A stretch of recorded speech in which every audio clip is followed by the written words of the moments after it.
are Chiori? Huh? How did you know where Aloft told you, didn't she? She did.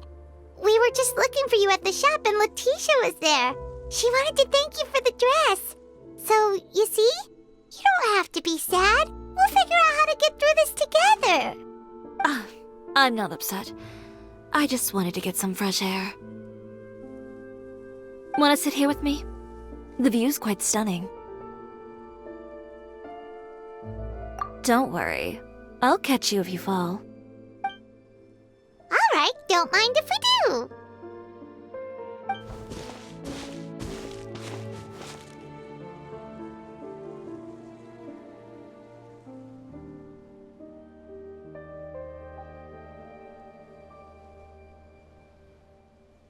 Well, how does it feel?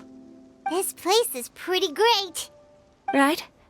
It's quiet and open, and far from the relentless critique from fashion commentators and the media. It's just you and the beautiful scenery. Yeah, it's important to take yourself out of that kind of stressful environment every once in a while. I didn't grow up in a very strict family. My parents would joke that I grew up to be so assertive because they spoiled me as a child. I would get together with the other children to climb trees and explore caves. One time, I even climbed over the walls of the Kamisato estate. One of the servants had to physically remove me. Whoa, Paimon would have never imagined that. But even as rambunctious as I was, when it came to needlework, I was as quiet and focused as could be. It was as if I discovered a whole new world within those vibrant, dazzling fabrics. You know the feeling? Sorta. My parents noticed, and they sent me to study under a famous Inazuman tailor. It wasn't long before I had driven away pretty much every master tailor on the archipelago. You could say I really tried their patience. You were that misbehaved? I wasn't misbehaved, exactly. I just often had strange ideas when it came to fashion. Ones that weren't in line with traditional ways of doing things. On top of that, I hated the idea of groveling and making outfits for every arrogant big shot expecting me to be at their beck and call.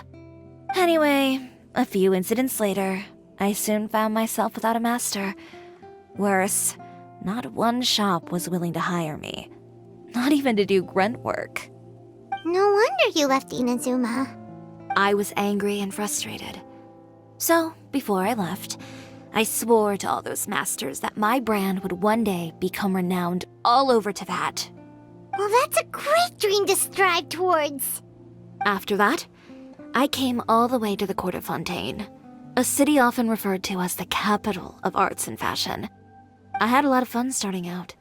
Sure, I was living in a small cramped room, but I was finally free to make whatever I wanted. I had a far more naive view of fashion back then. As long as something was pretty, it would become popular, right? A simple concept, surely. Of course, as I spent more and more time in the industry, I learned nothing was ever that simple. Least of all, fashion. Oh, you mean Letitia? Yeah, she did mention that dream. I'll be honest with you. That's the first time I ever heard something like that from one of my customers. Who would have thought? Even as I continue to pursue my dream, my work has also become someone else's.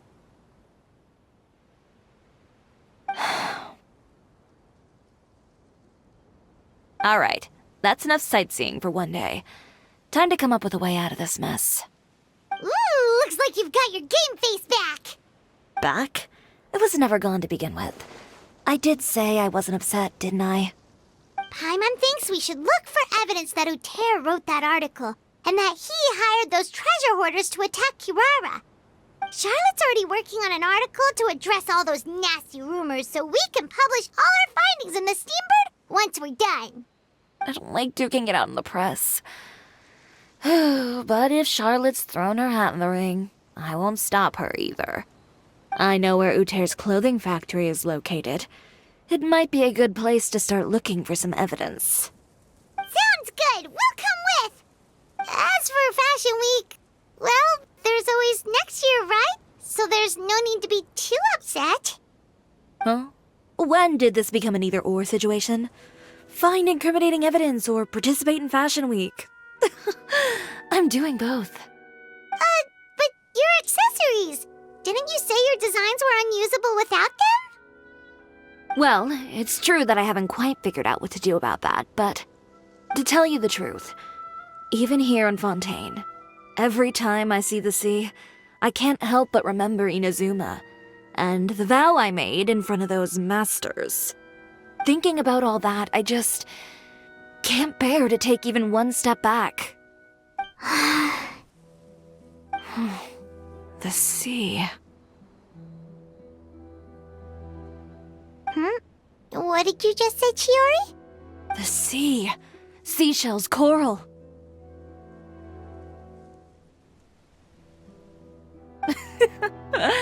I've got it. Got what? Come, let's take a dip, shall we? Chiori! Wait, hold up!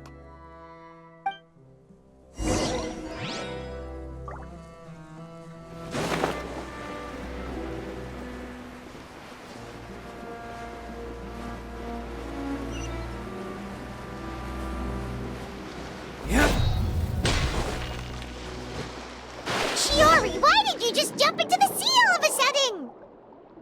Paimon, what do you think is the most beautiful thing in the sea? A Lumitwall? Or a pearl, maybe? Oh, coral's pretty too. Ah, Paimon gets it now! You want to use things like that as the accessories for your designs! Well, now that you hit the nail on the head, help me grab some, would you? Leave it to us!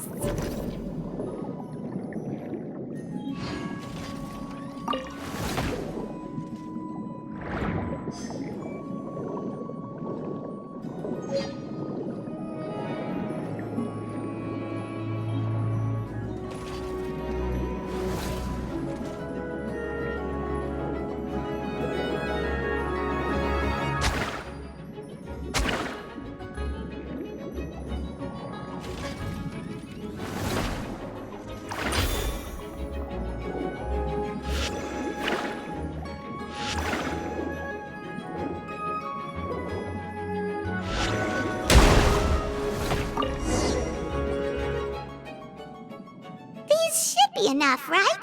Paimon picked all the prettiest ones in this area. Chiori, will these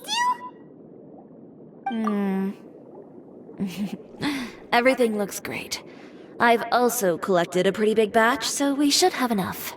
Great! So are we gonna head back now and make some new designs? Yes, but don't forget, we've got more than just the designs to worry about when we get back.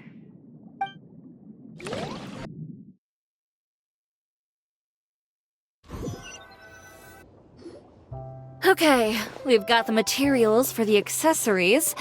Next, we'll need to use what we have on hand to create some new outfits.